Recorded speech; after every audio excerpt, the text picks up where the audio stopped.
What I'm speaking. I know a lot more about the subject than the audience, but I'll speak from a standpoint of our experience in a relatively short period of time. Our company was founded in 1946 by a gentleman named LeTourneau. There have been books written about this gentleman. He was an inventor, entrepreneur that rests in the Hall of Fame for inventors, along with people like Thomas Edison. We inherited a lot of great things from LeTourneau.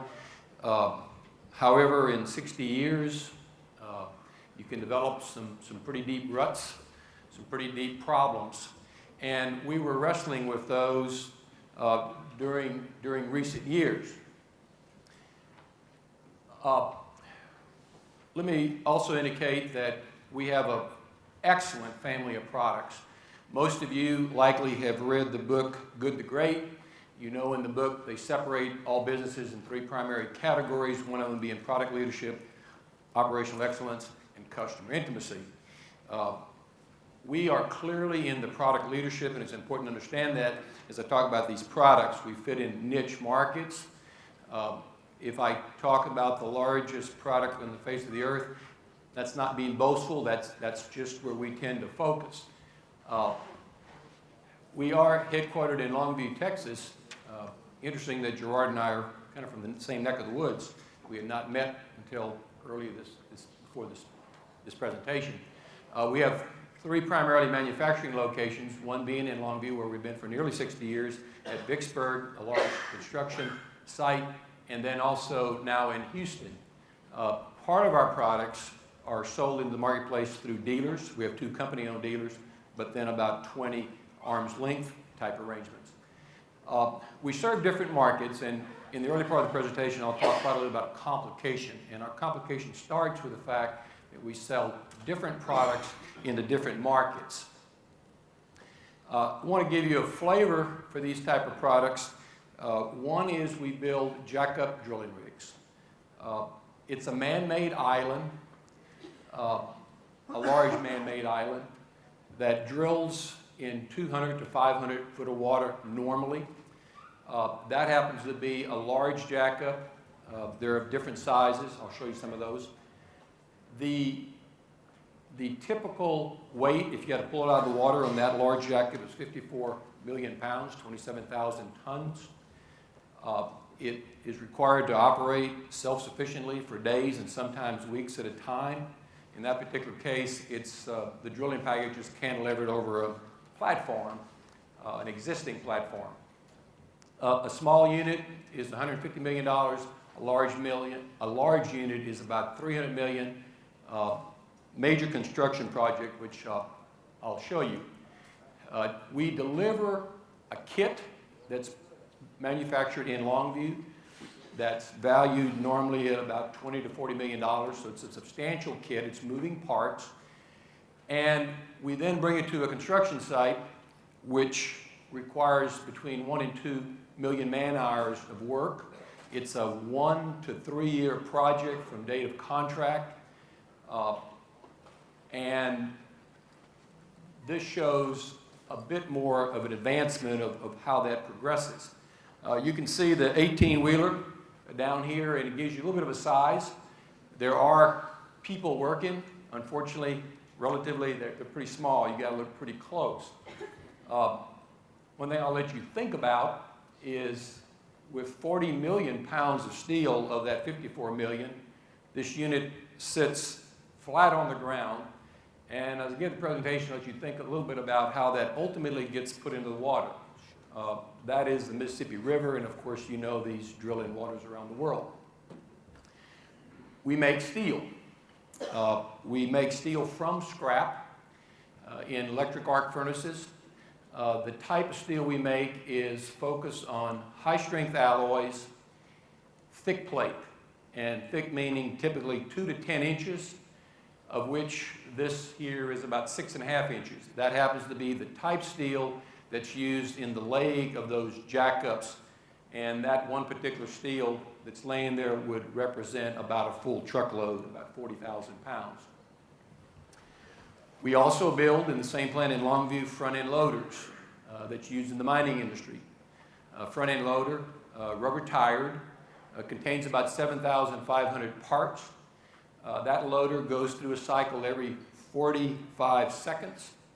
It goes into the ore, rolls the bucket, backs up, puts it on a large truck, and does that again. And it does that 8 years, and it's expected to be online about 90% of the time. The other 10% being used for preventive maintenance, fueling, oil changes, and that type of thing. We have about 280 of those units working around the world, and a product that goes through that cycle every 45 seconds wears parts. And so the aftermarket and the on-time delivery of those parts is very important. We use the same basic technology to build front-end loaders that are used in the forestry industry, whereby this unit picks up a full load of logs, goes through a similar cycle, just in a different application. Again, reliability is critically important, because when the trucks pull up, they expect those logs pulled off so they can go back to another load. In the drilling arena, and incidentally, all of those products I have showed up till this slide, we have produced for nearly 50 years. In fact, the jackup, we celebrated our 50th anniversary this year. The loaders we've been building for over 40 years, the stackers we've been building for 55 years, so roughly an average of 50 years. We've been in the drilling products only for about 5 years, and for all those years we're building jackups, we would buy the drilling products and apply them to the jackup, because every jackup is equipped with these type of products. This is a large mud pump. It's kind of the big brother to Gerard's product. This is the product that pumps mud down the drill stem. It lubricates the drill bit, actually helps the drilling process, and then comes up the side of the drill stem. For the same application, we build Drawworks, which is a huge, sophisticated winch which holds the drill stem in suspension while it's being drilled. One of our customers is currently drilling a well which is extraordinarily deep, but it's 35,000 feet, so this winch holds up about 7 miles of drill stem. Another product is the top drive, which actually turns the drill stem as the well is being drilled. All of except for the jackups, all of these other products would have a selling price somewhere in the $1 to $4 million range, depending on which one it is and which size. All of these have multiple sizes, and you begin to get the flavor for the complication. All these products are driven by an electromechanical drive system. We use 3 technologies, AC, DC, and something called switch reluctance, which is a new technology for us. We do electronics in-house, and I know you're saying, well, you must outsource something, and why don't you outsource the electronics? The reason we don't is that 2 reasons. First of all, they're proprietary, and secondly, these products are sold in relatively small volumes, so some of the scale magnitudes you might expect we wouldn't receive from outsourcing. So we do this in-house. It's in-house technology, and we build the circuitry in-house, and we service it in-house. Now, another thing to understand during the course of the last decade was the amount of product development that's gone on. We were in the mining, as indicated, but the reason I'm showing you products up there is we totally replaced that product line, totally upgraded it with late technology. Likewise, in 1995, not until 2000, we were not into the drilling products at all. We did have 3 jackup designs at that time. We did do some DC drive technology, and we had stacker products, and of course we made steel. I'll let this slide unfold a little bit, and then I'll comment on it.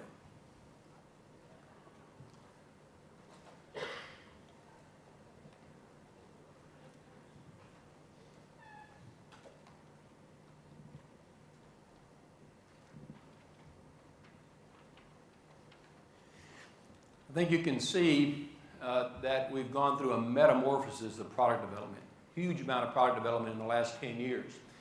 As I indicated, we totally replaced the mining equipment with new technology, basically meaning different electromechanical drive systems. We actually, off of one of those, we developed a rubber tire dozer, which we did not have before. We developed digital technology switch reluctance. We added a stacker, added 3 jackups. We now build bigger, tougher steel, thicker plates, and then this entire family of new products. So just a huge amount of product development in a very short amount of time. So what are we? Now I can tell you we're a product company and a project company. But when we went through our LeTourneau program, somewhere during the early part of it, we had 16 key people in the company involved. Constraints Management Group was working with us, still working with us, and they asked a question kind of midway and said, what are you? Are you a product company or a project company? And we all stood there saying, we're a product company. Until we thought about it a little bit and we came to realize that we are in fact a product and a project company. And one of the things we came to realize is that for a long, long time, we had been doing everything as if we're a product company. And you can imagine pushing software and pushing systems when, in fact, it is a project. So our products are components and subassemblies and service parts.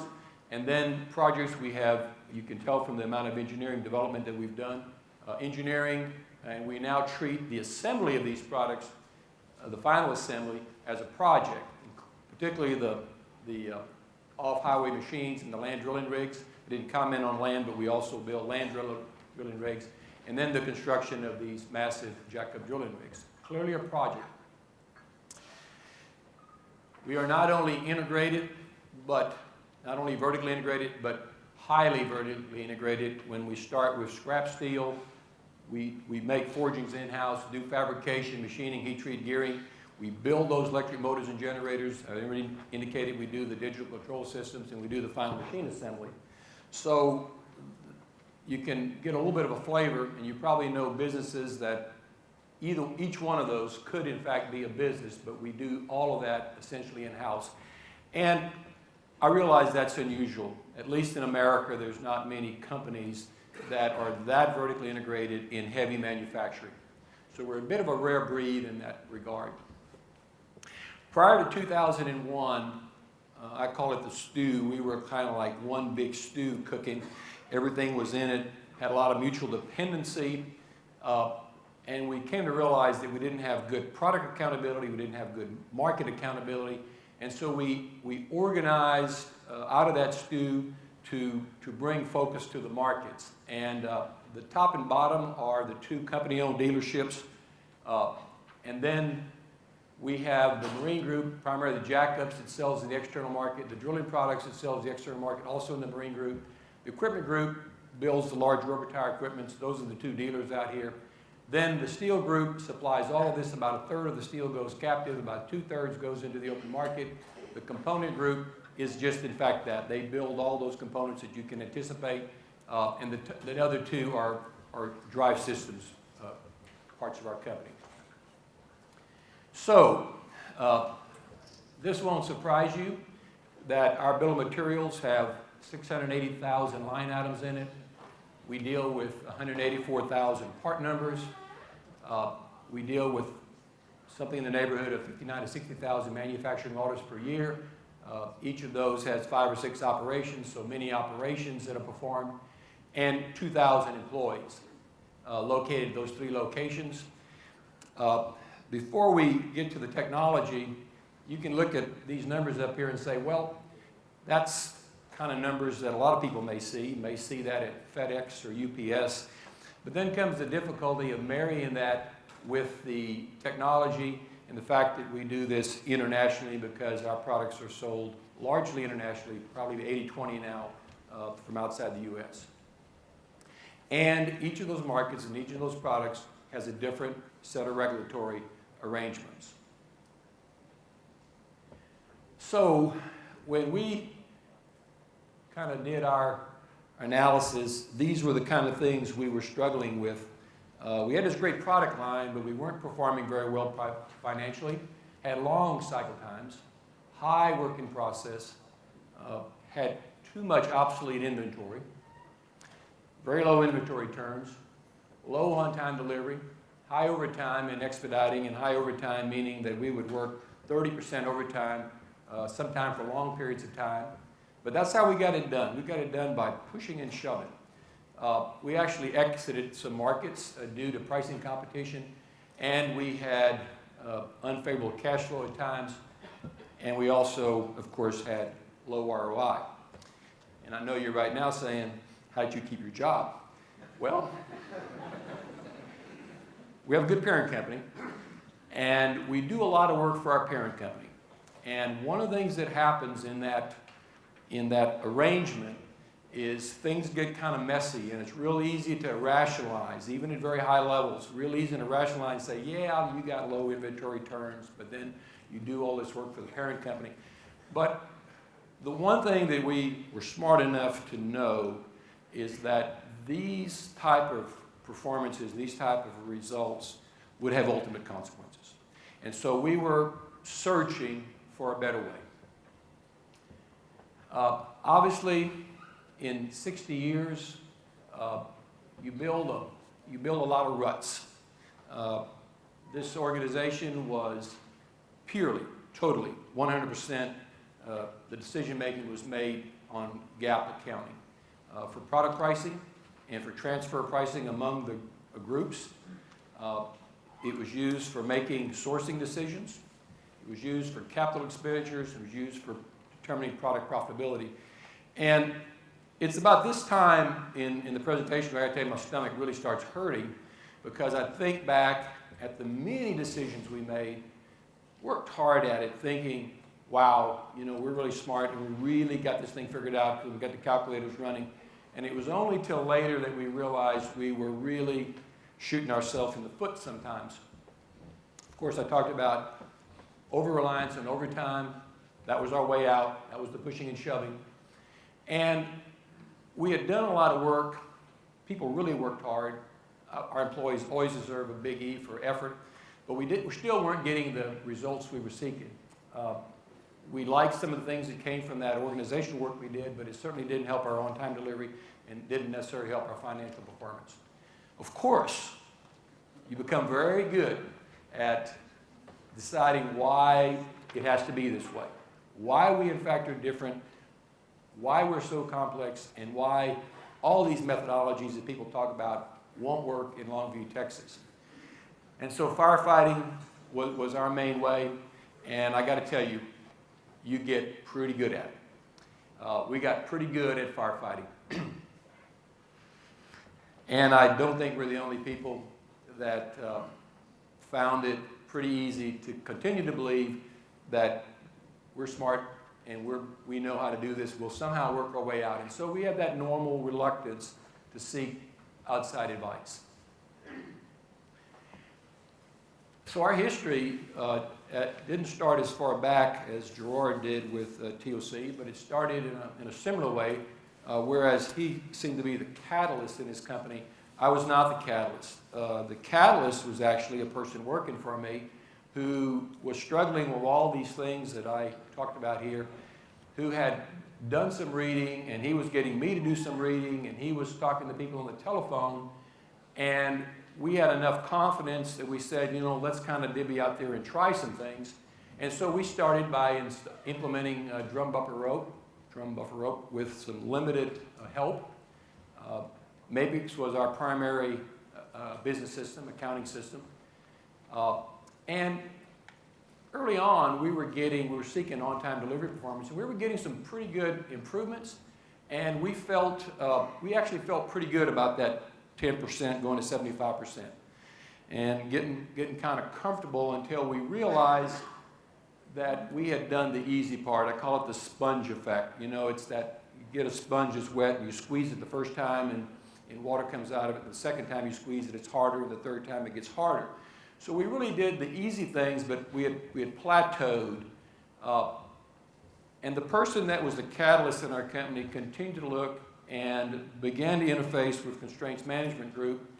And those folks became intimate with some of our people, came in our organization, spent some time with us, and started instilling some confidence, because with the long ruts, it's difficult to have that confidence to step out. And we ultimately decided to do the Jonah program, which went beyond our expectations. And from that, we built the relationship with Constraints Management Group, which, as I indicated, we still have today. And I think the real key there was our confidence that these folks knew how to implement and that they could, in fact, make this very difficult thing happen in our organization where we continued to believe we were different and too complex. And so we've had an intensive year from late 2004, now 2 years, through 2000, and now actually 1 year from 2004 to 2005, and we're now moving into 2 other parts of the company, or we have moved into those at Vicksburg and Longview, at Vicksburg and Houston, excuse me.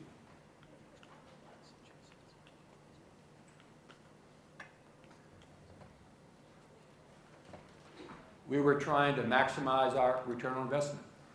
On one side of our conflict, we wanted to meet LeTourneau's customer and market requirements.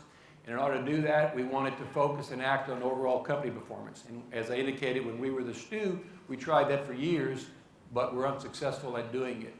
On the other side of our conflict, in the organization, we were wanting to maximize our margins and metrics under individual control, under individual business group control. And in order to meet that need, we wanted to focus and act on local performance. So we had a lot of compromises and a lot of waste that came out of that. You're probably thinking that's an overly simplified core dilemma, but there is more. One of the early injections was to develop simple and correct signals between the business groups and resources so we could, in fact, maximize the key TOC measurements. And I know you're also thinking that's an overly simplified solution, but there's more. To do that, we had another cloud to deal with, and that was to do something we hadn't done in 60 years, but we wanted to have a realistic and executable schedule in all that complication that I described. And so on one side of that, we wanted to have a better visibility throughout the enterprise. In order to do that, we wanted to plan and control all the business groups together.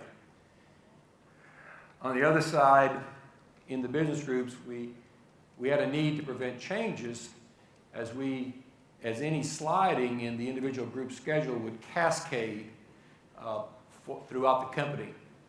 And in order to meet that need, we would want to plan and control the business group level, which we tried really hard to do for a while. We had the problem with the cascading because we did not have buffers in place, and that permitted the cascading to take place. And we also had the difficulty with the kind of products we built of the individual orders being simply too difficult to plan through that long supply chain. So the question became how to best deal with variation in a complex system. We did strategically locate and manage the buffers, and we're still putting those in place. And then we defined one key control point in each business group to give us a better picture of the status of orders and components. And we set a primary control, which is with our component group, where machining was the overall company constraint. And one of the things that I identified with that Gerard indicated, one of the things I struggled with was in our kind of operations was how do you find that constraint? And I was absolutely amazed at how it works to find it and to go through the 5 steps. But it was personally one of the things I really struggled with because sometimes I saw everything as a constraint. When we put it in place, it looked something like this. We did define that one control point in each group. We set that primary control group. We determined the replenishment stock buffer positions, a lot of work in that for our company. And then we also determined the time buffer positions. Now, it looked something like this on the Monday morning that we turned it on. And I have to admit to you, it was not a real pretty picture. It looked good on paper, but what we saw on the first day was lots of red, lots of things in red all through the company. while we were working on a lot of things that were in green. And so we had looked in the mirror. I guess the old saying is we had met the enemy and the enemy are us. So we worked from that point forward.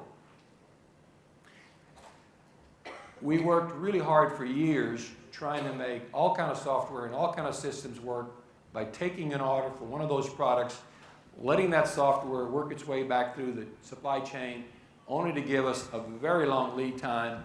And then somehow, by plugging all those different products in, we somehow expected that the world would just freeze for about 26 weeks while we would work out the products. And of course, that was not reality.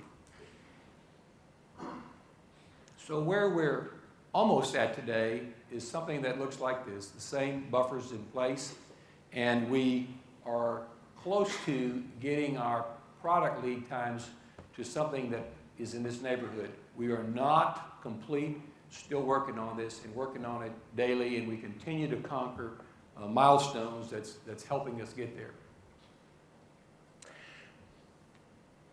We were scheduling inside the business groups that was not working very well, so one of the major milestones that we had to establish was a central planning and control group whose primary focus was to monitor and communicate the control point stability and the overall company capacity, recognizing that different business groups are pulling out of a common resource. So we're aligned with the market, but we're using common resources. And so this need to look at overall company capacity was substantial. We're also constantly reviewing stock buffer statuses and levels. And then, as you can acknowledge, there are conflicts of capacity. And with the markets improving over this time, you can imagine that there's a constant struggle for how we use that capacity. And we're just learning how to do this. This is something we just put in place actually a few months ago. So it's relatively new in our ability to do that, but we like the approach that we have now compared to what we had before. We started in our steel group, and one of our early pleasant surprises was in a business that we had been in for over 50 years, pretty much drawing straight lines, a business that I actually sat down with our CFO a couple of years ago and said, we got to decide what we're going to do with this steel group. It just was kind of blah. And those guys, and I got to tell you, I relate to many of Gerard's comments, but I really think that the closer you go to the shop floor, the better they get it. Because the people on the shop floor in the steel group got it, and they got it fast. And it was amazing how quick their results came around. We then moved on to the other business groups in Longview, went through the normal sequence of events that you see there. We then, a lot of work in that area. This component group, as you can imagine, because it serves all the business groups, and that's where most of that complication lies with part numbers and routings and bills of materials. That was clearly our big challenge and took a lot of work to get that done. Then moved over to Vicksburg, where we are into that now, and then have recently moved into our Houston-based business groups. There's 2 there, and we're just beginning this work there. I want to come back to the steel group for a minute because I indicated this was one of the early things that happened on a very favorable note when we went into this business that had been there for 55 years. And when I go through these results with some people, they want to know what I've been smoking. But in just a few months, our productivity improved 25%. Our WIP had gone down 25%.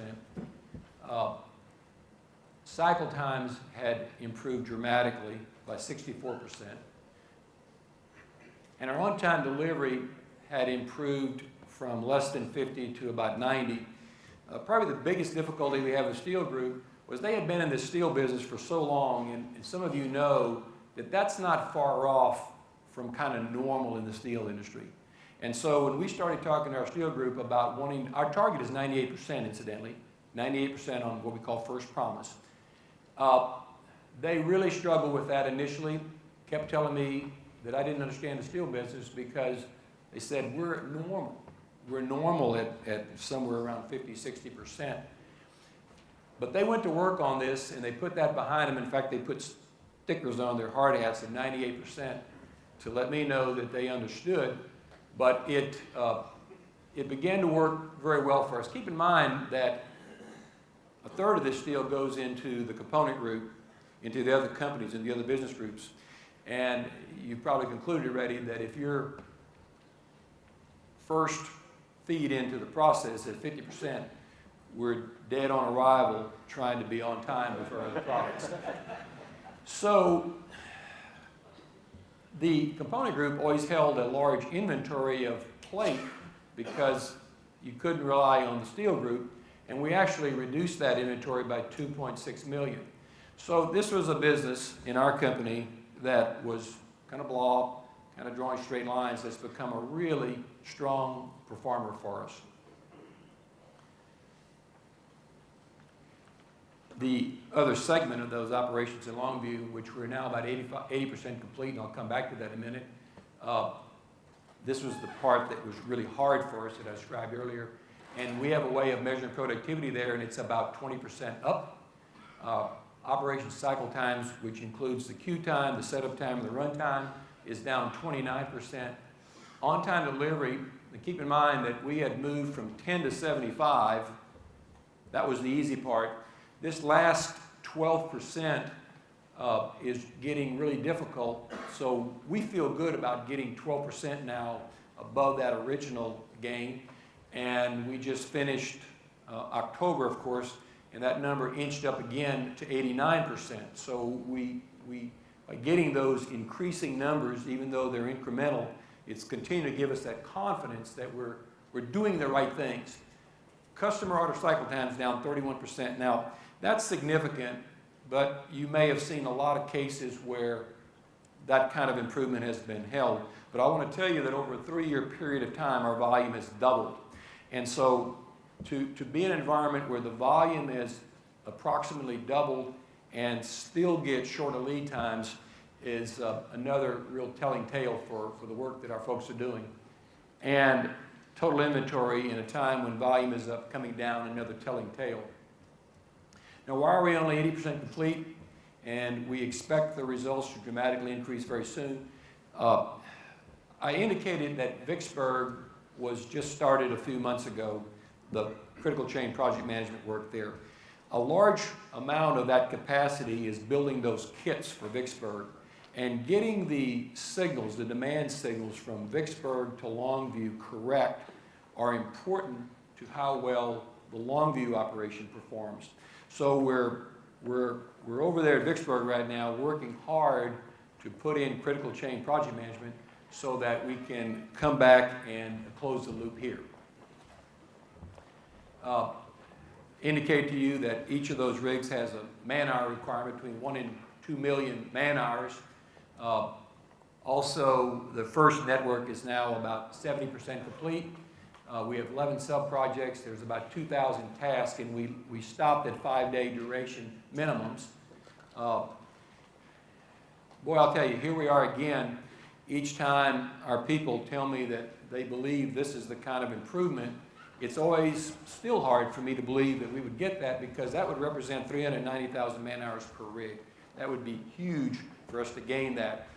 If we got 200,000, that would be huge for us.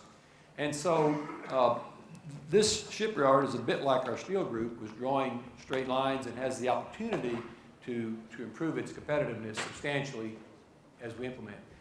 Houston is where we started most recently, and we have completed the drum buffer rope training. We're in the early stages of this, but we have a huge potential there because of their growth in the markets that they serve, the oil and gas market today. Now, one of the pleasant things about the journey is that you begin to be able to think about things that you never would have thought about before. And so with the progress that was made, and it came step by step, hard work by hard work, we actually just last month, with the help of the constraint management group, we actually pulled together our business heads and said, you know, we're not done here and we've got more work to do, but you can see that we've got a foundation that's pretty solid. And so we said, because our markets are cooperating, we've got this nice family of products, have a huge potential with that family of products, and we said, let's talk about 2010. And it's always hard to pick out where you want that to be, but when we started this in 2000, 2001, we talked then about growing our volume to 3x. And we didn't know what to grab for. We said, okay, 3x in 5 years, and everybody kind of fainted and says that's unrealistic. But let's leave it up there. And we were pleasantly surprised that our volume grew 3x in 5 years. And so we're saying if it can happen once, maybe it can happen twice.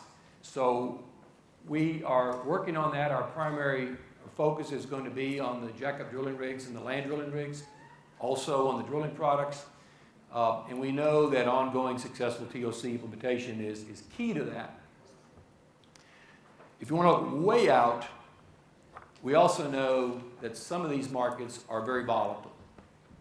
And part of our time, in fact a substantial amount of time in this strategy session, was actually to think a little bit about what we're going to have in those facilities when these markets that we're into today are not cooperating as well. So just want to indicate that we've actually started that work. Kind of my last slide is to maybe to share with you where I was coming from personally as I was reading the literature, going to the Jonah class, and talking to our people. We started with about 3 people.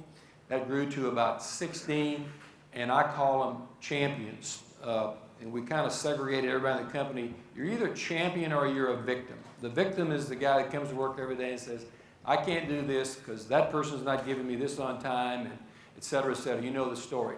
But we have been growing champions, people that have been able to pull themselves out of the ruts and say, this can be done, and there's no bolt of lightning there. There's no rapid conversion that we found. It's just one day at a time.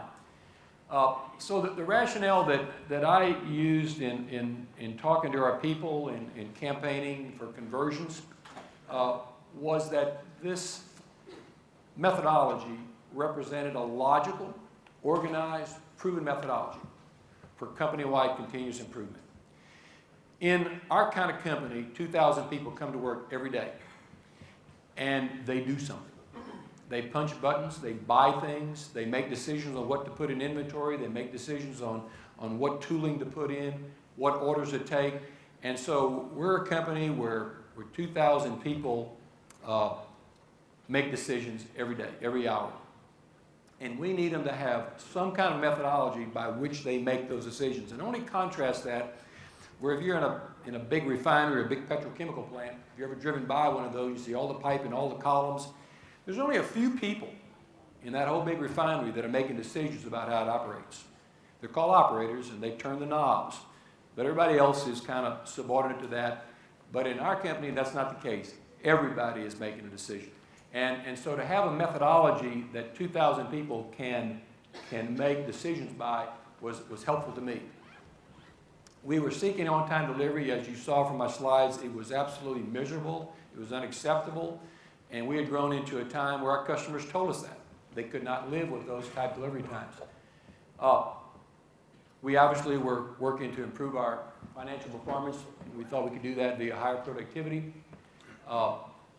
We wanted our investments to be more focused. We'd had those pains I talked about earlier where we made investments on work centers only to find out that we were putting capital into a subordinate work center and not focusing on the constraint. And there was always the battle of to source or not to source. And we were using GAP for that, and it got very, very messy, and we like the methodology for making that important sourcing decision. Even though we do a lot of in-house manufacturing, we still purchase tires and engines and things like that. We don't manufacture everything. And finally, it is a methodology that we were pleasantly surprised that people on the shop floor grabbed hold of. And they understood it, and it made sense to them. And we do a very short 8 o'clock meeting every morning. It only lasts about 15 minutes. But our supervisors all come together to talk about exceptions. And I'm amazed at how brief that meeting actually is. But one of our supervisors who'd worked, most of our people are long service employees, said one morning that for the first time in like a 20-year career, he said, I feel like that what I'm doing and what I'm asking my people to do is what my downstream customer needs me to be doing. And I feel like the upstream customer, my supplier, internal supplier, is in fact doing what I need him to do, because these guys had spent decades coming to work in the morning, putting their people to work, only by 10 o'clock, 11 o'clock to tap them on the shoulder and says, break that setup, tear it down, that's not what we need. And of course, you know how frustrating that can be for the people and for the supervisors. And for our supervisors to say, for the first time, I'm feeling good about what we're doing, was to me was more, as much of a positive feeling, a positive sign, as all those numbers might have been. So, I guess the last thing I would say about the people part of it is that you can tell that there was a lot of frustration among our supervisors by not having control of our logistics management. And it's somewhat refreshing now to have those guys thinking and working more. Our business heads, you can imagine with the low on-time deliveries we had, you can imagine the amount of time they spent managing logistics as opposed to managing profitable growth.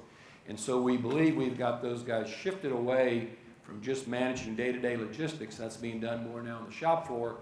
And our business heads are now spending more time on profitable growth, which is why we were able to get together and talk about 3x growth by 2010.